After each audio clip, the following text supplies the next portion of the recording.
What happens to Saint Germain when we misuse the vile flame? Did you know that Saint Germain was once known as the karma making master? You'd think that ascended masters can't make karma anymore. But in this video, I'll share the story of how Saint Germain incurred so much karma that he lost certain privileges in terms of supporting and sponsoring his students. Here's what happened. Saint Germain made his ascension in 1684. He knew that he was destined to become the hierarch of the age of Aquarius, the new age that would start in the early 2000s. So following his ascension, he worked very hard on laying the groundwork for this future age. As the mysterious Comte de Saint-Germain, he became known as the Wonderman of Europe. He brought all kinds of innovations in industry, art, and music. He also spent much time at the courts of Europe. He knew that in the age of Aquarius, authoritarian top-down government would become a thing of the past. So in preparation for this future change, he tried to influence the aristocratic rulers of these earlier centuries to embrace a more participatory form of government.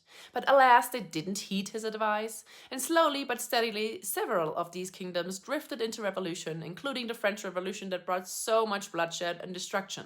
Saint Germain also turned his attention to the New World. In the British colonies of North America, he sponsored one of his students from former lifetimes, George Washington, and helped him and other founding fathers establish a more representative form of government. This became the United States of America, still one of the freest countries on earth. In the early 1930s, Saint Germain contacted the re-embodied George Washington, Guy W. Ballard, and trained Guy and his wife Edna as messengers in the I Am movement.